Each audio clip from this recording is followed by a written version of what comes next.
Welcome everybody to the Siren webinar about Europe security at a crossroads. I'm joined today by Andrew Borene, Executive Director of Global Security at Flashpoint. Hello, Andrew. Hello, everybody. Hi, and Davide Paoletti, Data Scientist at Siren. Say hi, Davide. Hi, everyone. And before I introduce my two guests in detail, I'm going to just walk through our agenda, right? So first, we're going to spend a couple of minutes on introductions. I have some fabulous guests today, so I want to introduce them properly.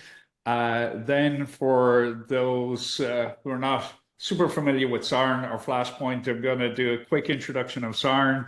Andrew is going to walk through a quick introduction of Flashpoint. The meat of the webinar, myself and Andrew are going to have a discussion about European security and a lot of the trends in European security today, get Andrew's perspective that we'd love to have. Then Davide is going to walk through a maritime and ocean fusion demonstration, which I think is very exciting. Really looking forward to that. And then we'll wrap up with some Q&A at the end. Okay. So first of all, to introduce Andrew Borene. Andrew, as I said, is Executive Director of Global Security at Flashpoint.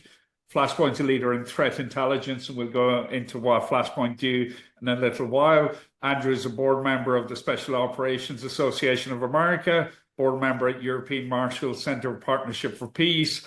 He's been working in the Office of Director of National Intelligence in the United States, Deputy General Counsel at the Pentagon, former U.S. Marine Corps Military Intelligence. He's worked as a CEO of a public cybersecurity company. He's had senior roles at IBM, Symantec and LexisNexis. And he is a recognized expert in national security. He's been featured on CNN, CNBC, NBC, CBS, Fox Business. And he's also had opinion pieces in the Wall Street Journal, BBC, The Economist, New York Times, and USA Today. So, Andrew, great to have you at the webinar today. Welcome. Thanks for having me. It's a really important topic. Yeah, and next we have Davide Paoletti, who's a product specialist and data scientist at Siren. So, Davide has had a number of roles right across the company in engineering and client implementations and consulting. More recently, he's the star of our Siren Video Bite series. So there's about 10 different video bites going through the detail of how Siren works that Davide has hosted. Davide also has a PhD in neuroscience from the Center for Mind and Brain Sciences at the University of Trento. He's worked as a researcher at University College London in autism and brain development. So Davide, super to have you on board as well. Thank you for having me, John, and welcome to the webinar. Thank you. So a quick introduction to Siren. So firstly, I just want to talk about our mission. So our mission is to keep people, assets, and networks safe. So in that regard, we end up working with law enforcement, national security, and defense across the Western world. So it's a great mission to be involved in, and it is a very important mission, we think, at this time. And in that mission, we work an awful lot with investigators and analysts right across the spectrum of government. So today, about 92% of them from our research are frustrated by how manual investigations are, intelligence research. And when we found that out from the community, we went deeper on our research. And what we found is one of the biggest issues out there is recruitment and retention. So 6 out of 10 of the community are finding it difficult to find employees with the right technical skills. And from our perspective, we're asking the analysts to do too much. They're being asked to be a coder, a data engineer, a data scientist, an analyst, and we're shrinking down the pool of talent because we're asking them to do far too much. The other interesting aspect we found out was we have between 6 and 18 months it takes to train an analyst, but that's because they have so many tools and technologies they have to use. It typically it takes about 14 tools that an analyst has to learn in national security or law enforcement before they're fully qualified. They typically use 8 different data sources per week. 68% are struggling with OSINT. 79% are struggling to use data to solve crimes. So data is now a huge challenge. Training is a huge challenge. The change in the environment is a huge challenge right across our industry. And why is that? It's really because of the data tsunami. The world in the last 20 years got much more complex for an analyst. We have public record, CCTV, phone records, digital forensics, blockchain data, dark web data, open source intelligence, and the analyst is being basically overwhelmed with a whole flood of data from every imaginable source and every possible crime that they have to investigate on. So one of the things Siren is doing to address this challenge is we've built what we call the world's largest investigative data set.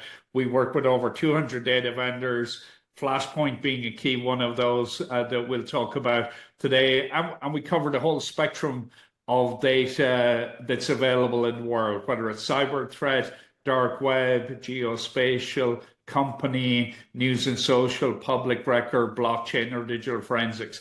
And our goal is to take all that intelligence and data that's out there, link it, and make it searchable to your own internal data, to your own classified information, to your own historical investigations.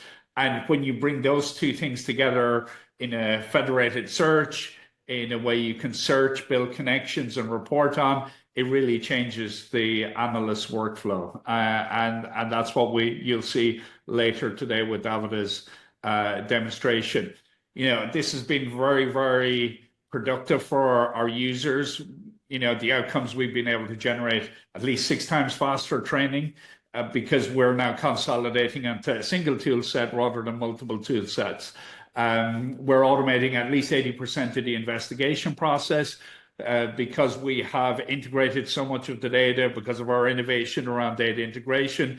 It's at least 20 times faster to integrate data than traditional methods. And we've got many, many cases where investigation times are being accelerated by up to 100 times on traditional methods. Some investigations now taking 15 minutes that used to take 48 hours. So there's a lot of great outcomes we're delivering for clients through integrating the technologies into a single pane of glass. So that's a quick introduction to Siren. And I will hand over to Andrew now to do a quick introduction to Flashpoint. Yeah, in very short summary, Flashpoint is the world's largest independent threat intelligence firm. And when we say that, we are a primary source collector of open source intelligence and data. We do that really through the most sophisticated technology and tradecraft that exists in the open source intelligence space. In many ways, and this is just my own talking point, not marketing approved, we really are the world's forefront of professional open source intelligence for commercial enterprises and allied governments. And what that means is we hold, I could give a bunch of boring numbers, but they're not that boring. We have 3.6 petabytes of unique data that is growing by the day, by the hour, by the minute, as the firm is actively collecting through highly auditable, verifiable means that support things from law enforcement to national security or military, and predominantly large multinational enterprise. So we have 750 plus customers, 20 of the 20 largest financial services firms in the United States. And as you can see there, we've got 6 of the 7 largest global technology companies, and we're supporting 50 plus allied governments. And I think an important component for particularly European viewers of this to think about, as I sit here in London, we hear a lot about the importance of a coalition of the willing right now. We hear a lot about the need for interoperability and information sharing.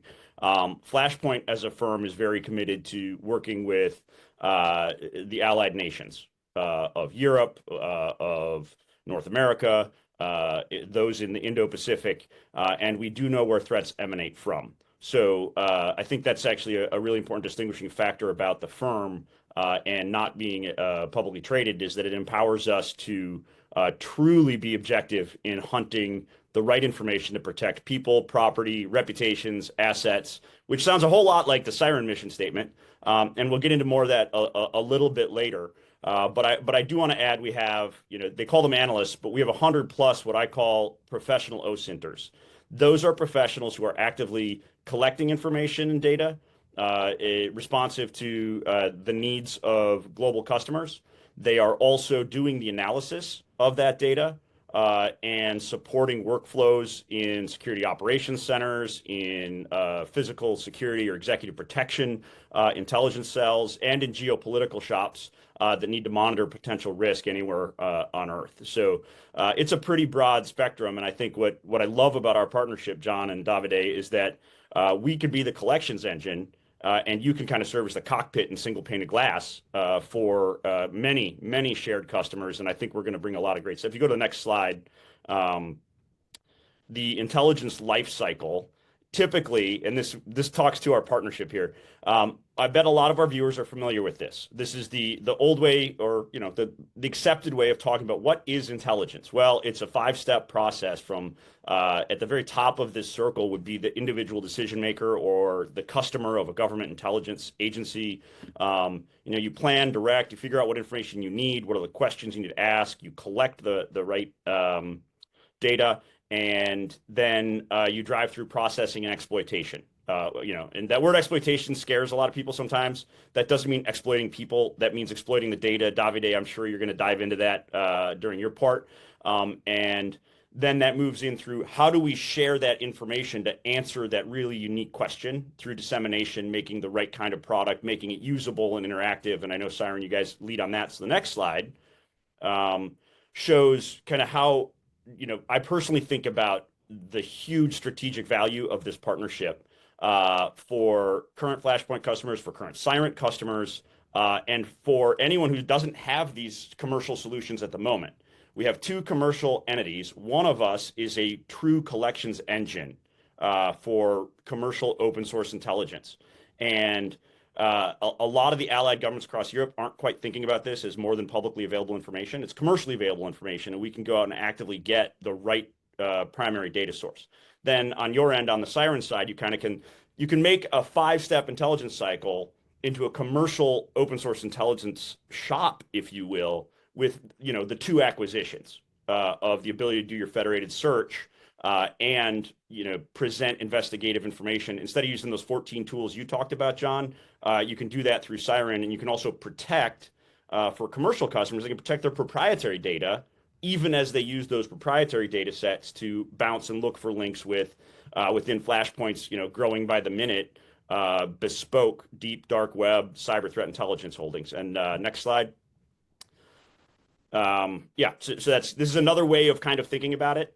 Flashpoint is a means of getting to the data legally, with high verifiability, with privacy protections, with admissibility later in court for law enforcement. And Siren is really an amazing ability to do federated search and perform intelligence analysis, right? Or geopolitical analysis, or Davide is going to talk to us about maritime security awareness, but it hits all kinds of mission sets across private sector and government customers. Thank you, Andrew. Fantastic introduction to Flashpoint. And I love the way you're using the intelligence lifecycle and layering together what Flashpoint does, what Siren does. It's a very easy way to understand the complementary nature of this partnership. So really excited about that. And now getting into European security at the Crossroads. And I know, Andrew, you've fabulous experience in national security. Europe is a big focus area for yourself and Flashpoint. And, with your background, with your history, more recently, you visited Ukraine a number of times. You've been in Iraq on the initial invasion. When we talk about cyber threats, hybrid warfare, people are talking a lot about hybrid warfare at the moment. What is it, and what kind of problems are people facing in Europe that you'd like to highlight today? Yeah. So when we talk about hybrid threats or hybrid warfare, I think it's a much more acute threat component for Europe. And when I say Europe, I mean it with a lowercase e, right? That would include Norway, that would include the United Kingdom, that would include Eastern European states that may not be members of EU, but are NATO members or are aspiring NATO members. And if you wanted to put a finger on it, it's the notion that there are hybrid threats emanating from the East, largely through state-sponsored proxy groups. Sometimes it's criminal activity, and those criminals may not be tied to the state, but they get safe shelter in Belarus or within Russian territory itself. I will flag one country in particular that has faced really significant hybrid threats. In addition to Georgia and Ukraine, which Europeans are very aware of, and in addition to things like that sea cable cut that happened during a NATO exercise in the Baltic Sea, Bulgaria has seen some very aggressive sabotage campaigns, attempts to disrupt their ammunition manufacturing and their defense industrial base. And so I guess I'm giving all that context because hybrid warfare is a complex term. But essentially, it means nefarious or coercive methods for a state actor to influence a society, right? And it can include some kinetic attacks. It can include disinformation, misinformation, sabotage, espionage. Another example of a hybrid warfare type activity would be beyond espionage, but having recruited human agents inside of key government committees to try to influence a committee's decision. And I think there was some evidence of that here in London last year with some potential influence on the Foreign Affairs Committee in Parliament. And so again, I think Europe is considerably more aware and sees it as an acute threat. Again, Europe with a little e. The Brits see it, the French see it, the Germans see it, and for sure Irish see it with the sea cables and the need for defense. So if that answers your question, it's a pretty big area of the gray zone between out and out conventional warfare and truly productive, peaceful interaction between states and their proxies. Fantastic. And Andrew, because it's so disparate and there's so many domains, it's hard for people to really see that there's a lot of coordinated actions going on where they might look like isolated events in itself. Is that right? 100%. And so our Flashpoint Intel team talks about the convergence of physical threats, cyber threats, and geopolitical threats, right? And that convergence in large part is because the cyber domain touches every aspect of our lives. And I would highlight, another European entity. Estonia has a highly digitized government, is right on the frontier with Russia, and it has had to really evolve its cyber defenses to serve the protection of a few million people. So it is a highly converged threat landscape, and what might start to manifest in the physical world can then have cyber ramifications. Yeah. Things that are geopolitically explosive or divisive, events in the Middle East, for instance, can have diaspora effects based on the real-time feed that comes from somebody's cell phone footage, which then might lead to protest activity near one of a Flashpoint customers or a Siren customers' physical locations elsewhere in Europe. So I think you actually already said it, but it's this convergence of threats and the need for kind of multi-domain awareness in the unclassified realm that really drives the need for solutions that can do that. And Andrew, in terms of maturity in the realization of the problem in Europe, where do you think we are there? Obviously you have a very, very deep understanding of this domain, but when you talk to people across Europe, what do you see in terms of the understanding of the nature of the threats they're facing?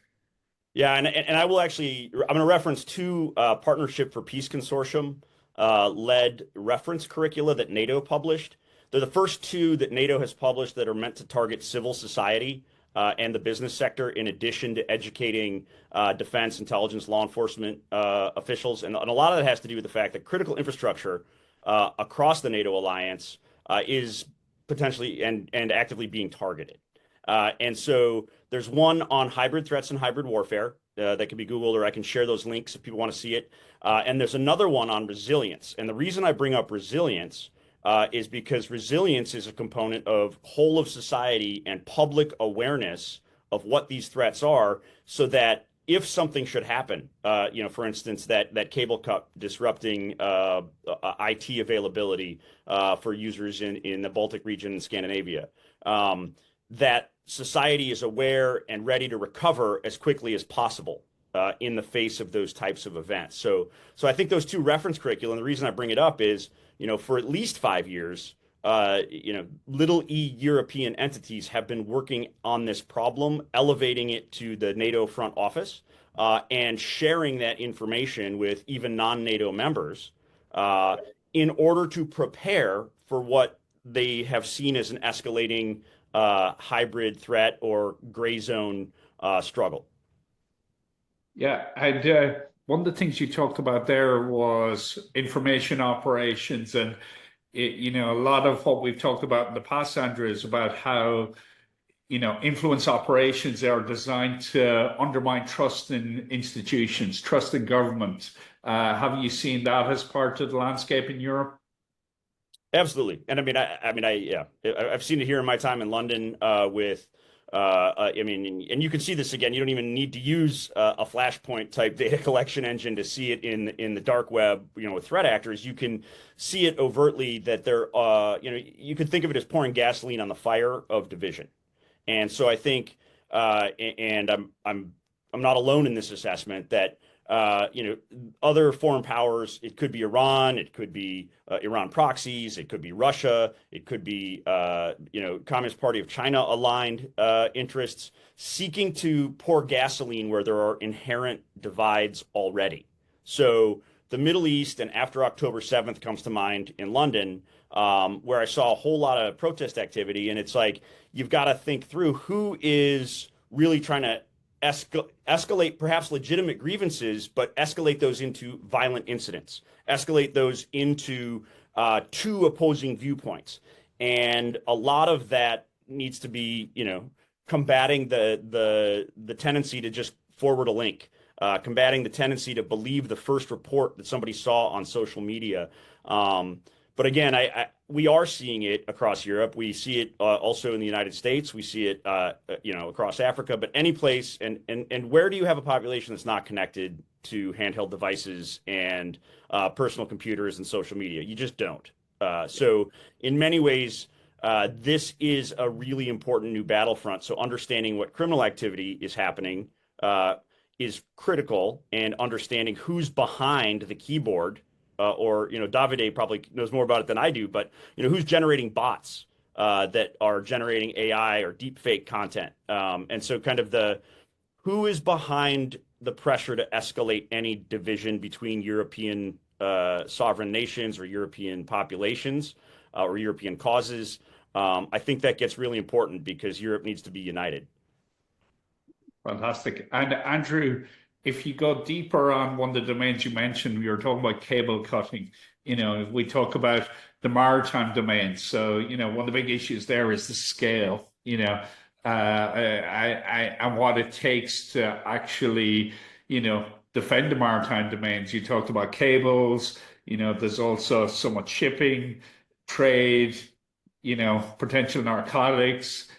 Talk about that in the context of your hybrid threats, because Davide is going to talk to us a little bit later about how we can do data fusion on that. But before we get to that, talk to me about how important that domain is for Europe today. Yeah, as a pain point, I want to talk about it as something that has really escalated in public awareness, and certainly at the governmental level. And I think increasingly you see large, anyone that has a business that is shipping is also aware about some of these kind of, you think of it as almost shadow Navy or proxy Navy type activity in the maritime domain. And so, just last week here in London, there were a number of front page news stories about the security of sea cables.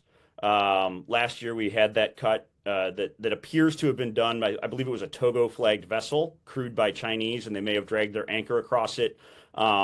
And, it's not just in Europe. This has happened around the Sea of Taiwan, South China Sea, other places. And I think you talked about critical infrastructure. In the US, I think there are 16 or 17 different critical infrastructure categories.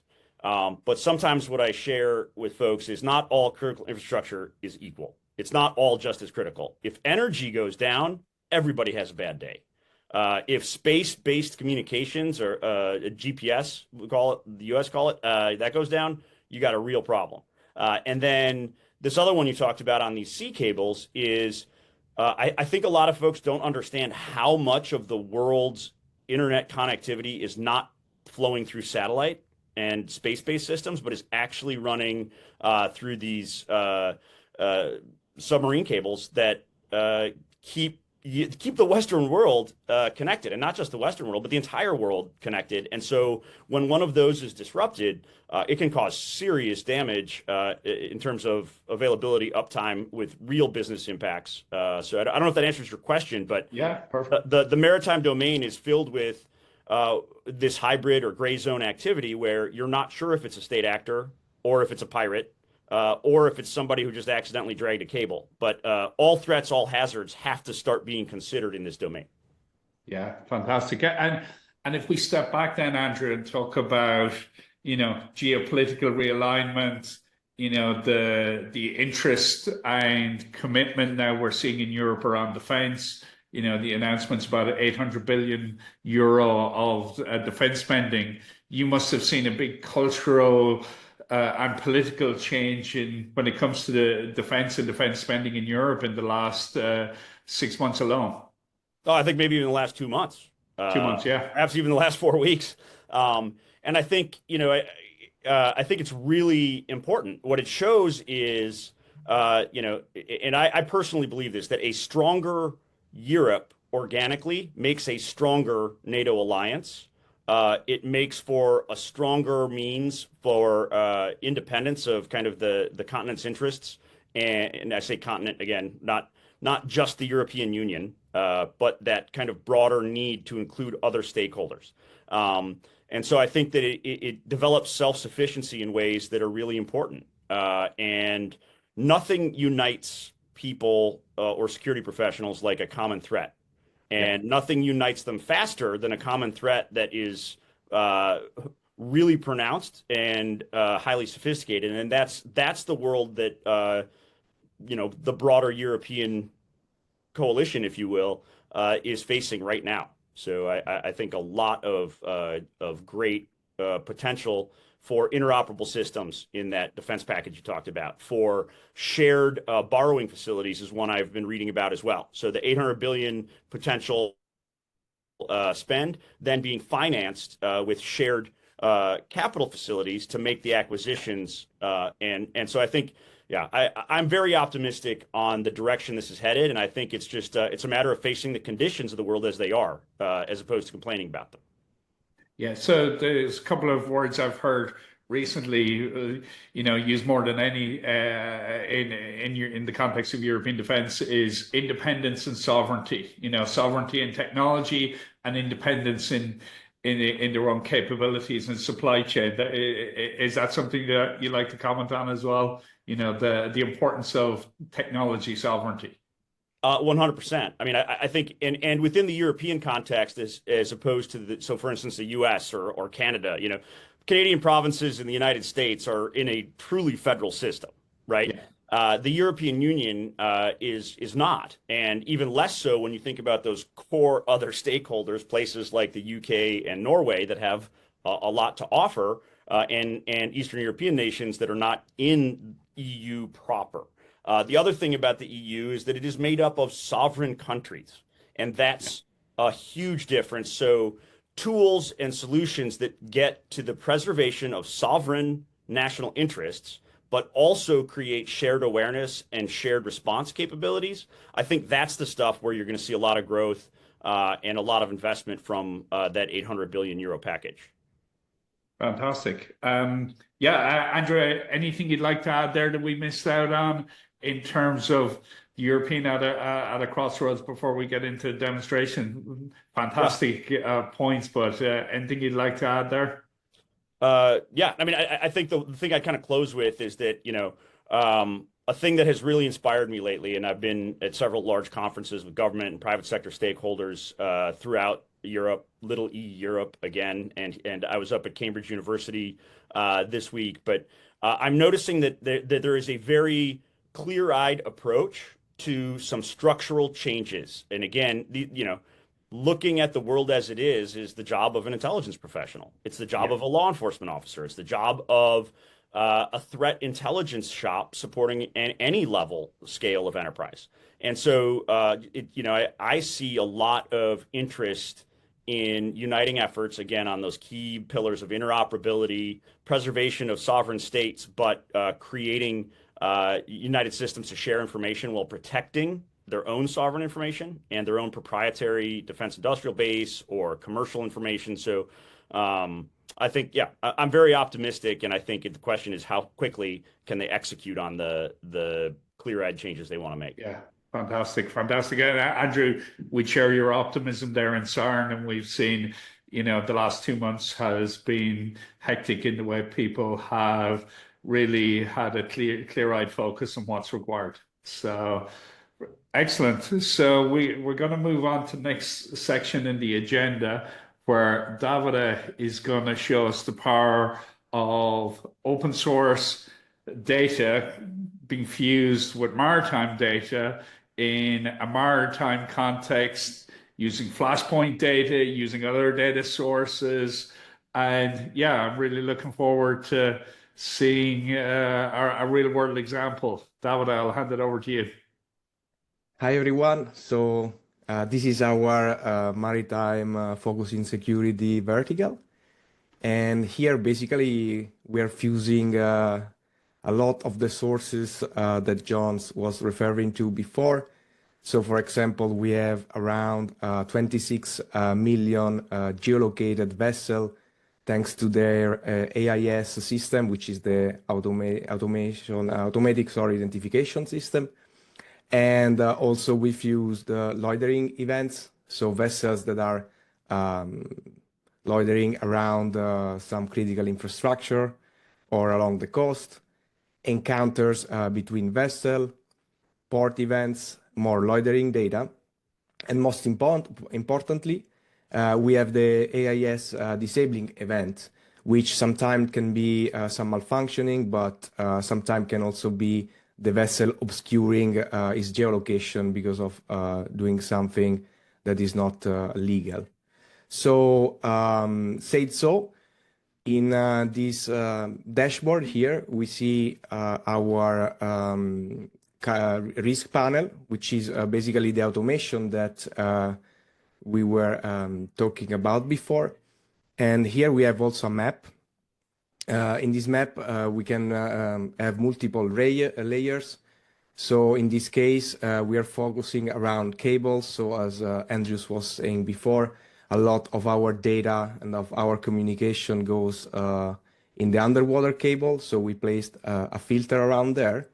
And what the system does is basically when I press the calculate risk button, I'm firing a query that not only is querying internal sources that we described before, but also external sources such as the one that we saw in the slide before. So some of our vendors. And once we collect the data about all the vessels, we basically feed all this record to our proprietary formula, and we calculate the risk. So in this panel here, in this visualization, we see the details. So 80% of the risk come from the anti-money laundering index. 80% comes from the corruption perception index score. And here, as we can see, a lot of the risk come from the encounters. We will see in details why later on. And also the AIS disabling. So this ship disable the geolocation somewhere. We will have a look later, and the duration as well. In this case, we only found one risky vessel around the Irish coast.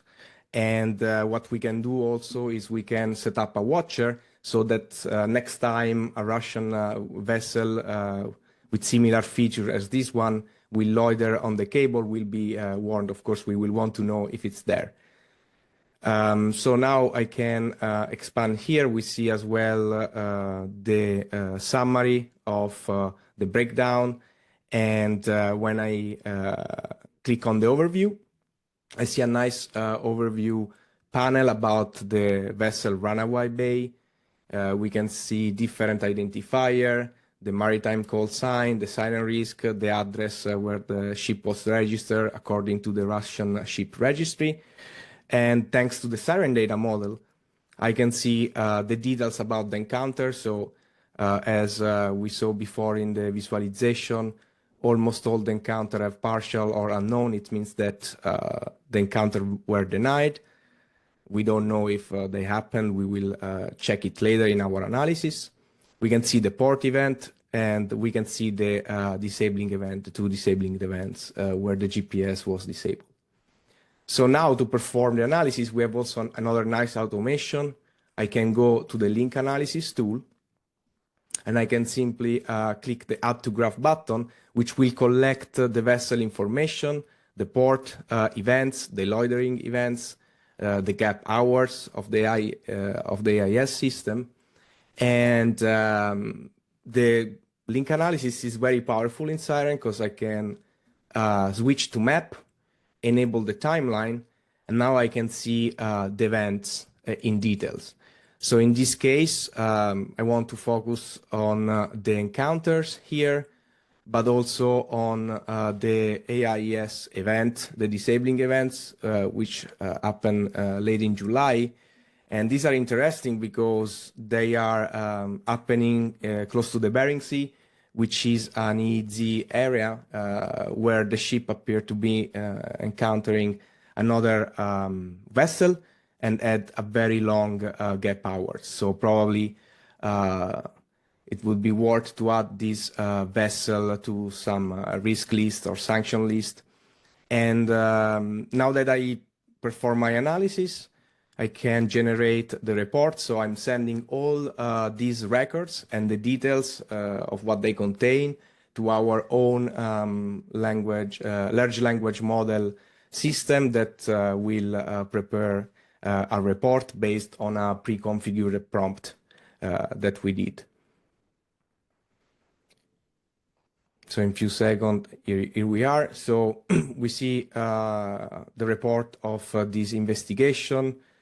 We can highlight the methodology where basically we're sending the data to the LLM.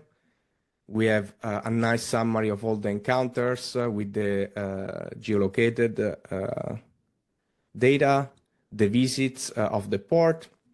And as we can see in the conclusion, let me zoom a little bit, the vessel runaway bay as a pattern of encountering other vessels with partial authorization, as we saw before in the data.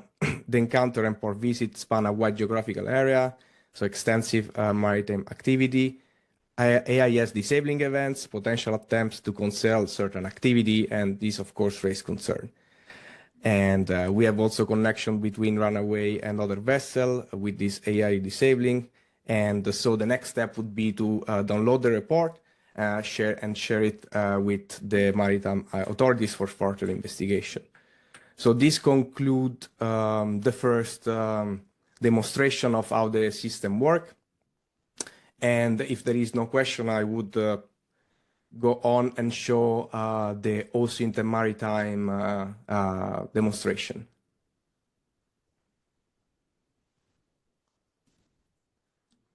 Okay, let me reset the zoom. Perfect.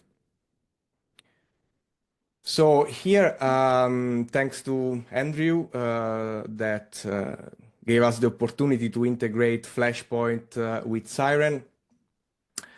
We see that we are in the same system, and now we have the Flashpoint data integrated. And so this second use case involved OSINT data provided by our partner Flashpoint. And in this dashboard, what we're looking at is results that are sourced from multiple social media platforms. and some Russian forum talking about maritime events. So what we did is basically we started by querying Flashpoint for posts that are mentioning for key Crimea-associated port, Russian cargo vessel, and export violation. For this use case, we focused on grain and cereals. And why? Because during the war in Ukraine, as you probably know, grain has become a geopolitical weapon, and Ukraine is one of the largest exporter in the world. So this for us made the perfect case to combine OSINT data with the internal sources that we saw before. So what we can see here is that all these posts are talking about Sevastopol, which is a port in Crimea, a vessel with an identifier. And here we can see that this data was processed by Siren. So we extracted entities like location, person, and identifiers. So if we have a look at the post, as I did offline, we can see that the post contains information about stolen cereal, vessels, and other events that and messages that, as I said, are part of chat, boards, and forums. So what I'm going to do now is I'm going to ask Siren, do this connect with anything that we have in the system? So I'm going to the graph. I will drag these 120 records from Flashpoint, going to select all of them, and I'm going to ask Siren, is this connected to anything that we have in the system? So as we can see, 21 posts are connected to a vessel ID, which is probably the vessel of the ID of the Matros Koska, the Russian ship. I can very quickly rearrange the graph. We'll get rid of the data I don't need. And now I see that there are other 45 events that are related to the ship that is cited in the post that we get from Flashpoint. And I'm going to expand and show everything on the graph. On the graph. So Siren gives you the ability of showing everything, all the records that you have in a single pane of glass here. I'm going to add all the events here. And as I did before, to analyze all this data, I'm going to the map and enable the time zone. So as I can see, the events are in line with the date, the timestamp of the post, focusing late September. And here we see that there is something interesting. So we have the port event that was cited in the forum in Sevastopol, and gap hours. So AI was disabled for 9 hours. And then we see also a probable encounter with an unknown authorization close by the port. And with Siren, we can basically follow the track of the ship. So we can see what happened next. After a few days, the ship is arriving at the Pyrenees port, so another quite long gap hours. AIS disabling event, a port event, no encounter this time, and interestingly, the ship is going toward Latakia, which is also another Syrian port that is known for this kind of activity. And we see that we have another encounter with more gap hours. So what we did is we started from OSINT, and then we analyzed the more operational data, accruing evidence for this vessel doing something fishy. Once again, I can now ask the LLM to generate a report. This, of course, will take a bit more time because we have a lot of information coming from Flashpoint. And we're waiting for the report to be generated. Here we are. So it was pretty quick. Here we can see a nice report with all the events and activities of the ship, the Matroskowska, that was cited in the forum post, temporal information, all the location, and the conclusion. So we can see that the vessel, the Matroskowska, with the identifier that was extracted by Siren, exhibits several suspicious behavior, which is indicative of potential illegal activity. So again, AIS disabling event encountered with other vessels that were not authorized, and port entries, not considering all the posts that we saw talking about potential illegal exportation of grain from Sevastopol to Latakia. So the next step, this information can be, of course, shared with maritime authorities. And one suggestion can be to add the Matroskowska in the list of vessels that need to be put under strict investigation. So this concludes the second use case, where we basically fused the OSINT data from our partner Flashpoint inside our vertical solution for maritime risk analysis and security. Davide, that was super. Thank you very much for that. Really informative.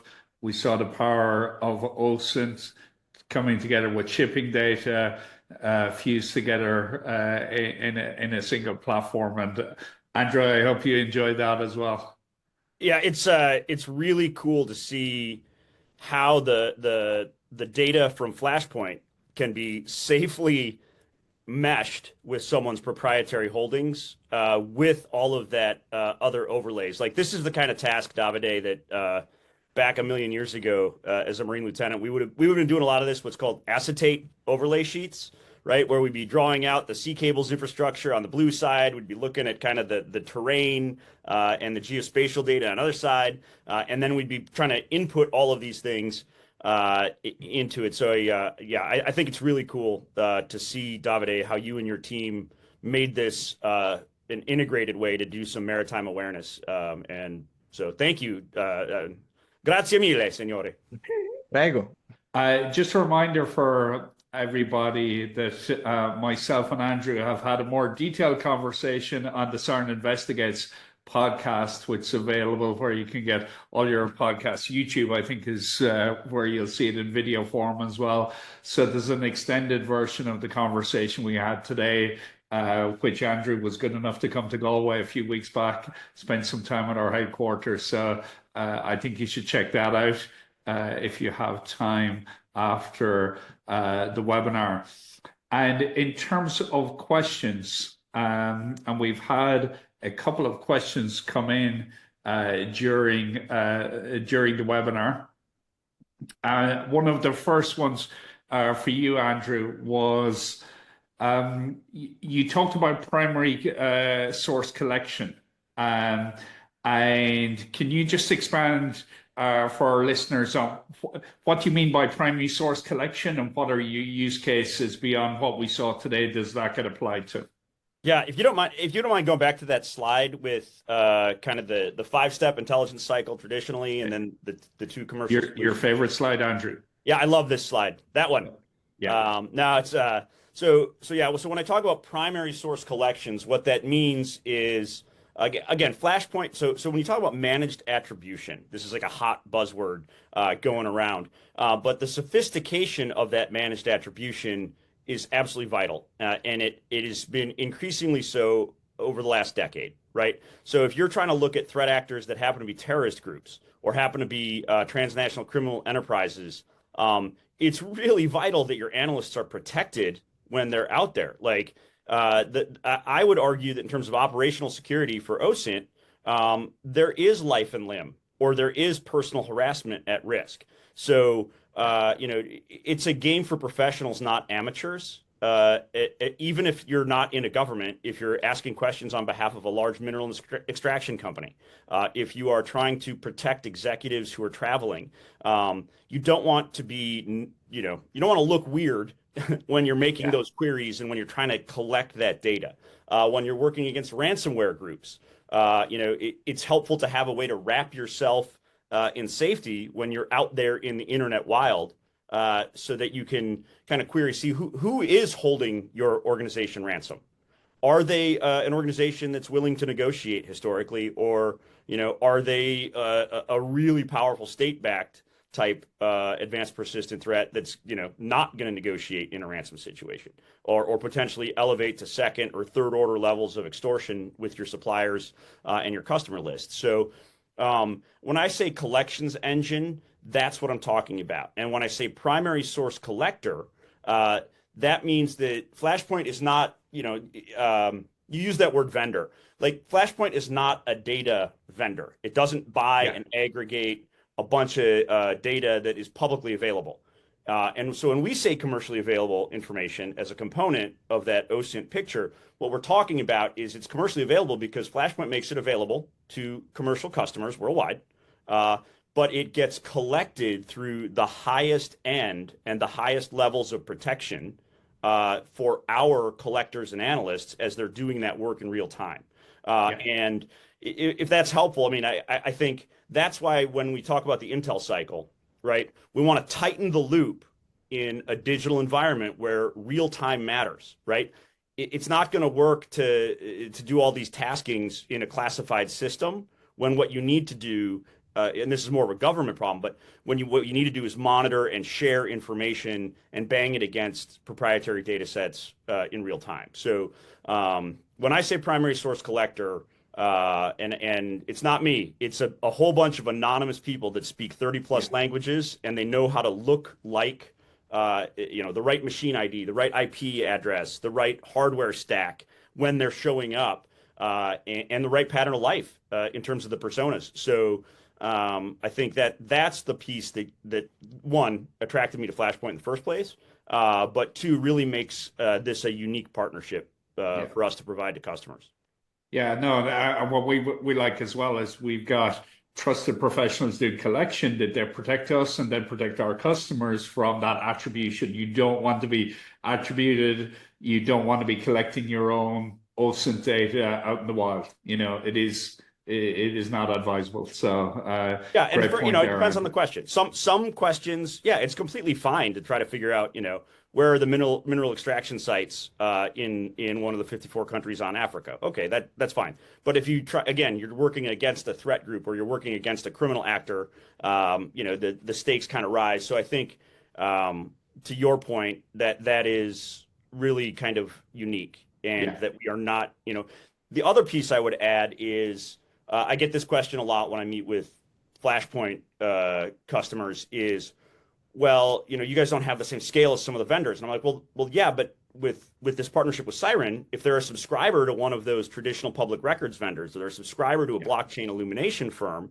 now they can leverage your federated search capacity to use their bespoke Flashpoint holdings and their generalized kind of data scrape vendor solution with their proprietary data. So it's the ability to put these, really important that they all remain siloed, if that makes sense. The data has to live siloed, but be searchable and usable in a common platform. Right. Question for you, Davide. Can you customize the AI prompt to change the LLM report? You generated a couple of reports for us. You were talking about how the graph was passed to a large language model. Can you tailor those reports? Yes, so if the analyst has the right permission, they can easily change the prompt. So in this case, it was related to maritime security, but it can be changed to anything. So a proper expert, like probably Andrew, would change the prompt that I did. So yes, it can be done easily. Fantastic. And in terms of another question for you, Davide, is there any limitation on the other data sets you can add to the maritime domain? So you showed AIS, you showed OSINT. Can you add and integrate other data sets to the domain? The question here is around phone data records. Yes. We can integrate phone data record into the maritime system. We can integrate also crypto address. So, for example, we didn't see it here in action, but imagine one of the posts as a crypto address. We could query for transactions in the crypto, so we could follow the tracks down in the dark web. But yes, regarding phone CDR call data record, everything can be added to the data model seamlessly. Yeah, fantastic. Okay, that's all the questions we have. Anything else, Andrew, you'd like to add, or Davide, before we wrap up? I just want to say thank you, Davide, and all of the folks that work at Siren that are not on the webinar right now. And I also want to thank, again, we have a team of hundreds of anonymous professionals at Flashpoint. I just get to be the fortunate person that talks on webinars and occasionally on TV and that kind of thing. But you know, and all of our shared customers, our partner network. This is an ecosystem. And I would share across Europe and across North America and in these economies we're talking about, we have to have willing, voluntary public-private sector participation and collaboration. And I just love how you guys share a culture that we share in terms of helping defend the good guys in a very dangerous world. So thank you. Fantastic. Davide, you'd like to add anything else after some great work putting Flashpoint together with into the Siren platform? Well, I would thank everyone that helped organizing the webinar, and I think that this is we are on the right way to increase security in Europe by having all these data sources together. We can really defeat the new enemy, invisible enemy of our world. Yeah.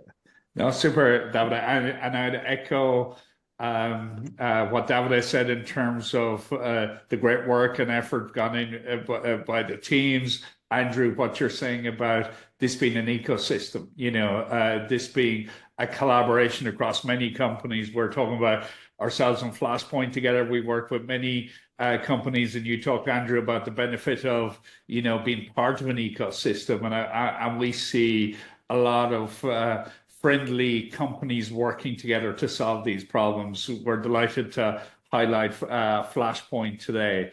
But if anybody on the call wants to talk to our people in Europe, Sean Millwaters is our VP of Sales in EMEA. That's his contact details there. And his counterpart in Flashpoint is Brad Crompton. So they'll be delighted to deal with any follow-up questions you have. But thank you, everybody, for joining the webinar. Thank you for the great conversation, Andrew, and for explaining the intelligence life cycle. Thank you, Davide, for showing the demonstration and showing the power of OSINT coming together with maritime data. And thank you, everybody, for taking the time to join the webinar. And we found it very enjoyable putting it together. I hope you found it informative and educational. And please look out for the next Siren webinar or other content we put out there in terms of podcasts and video bites.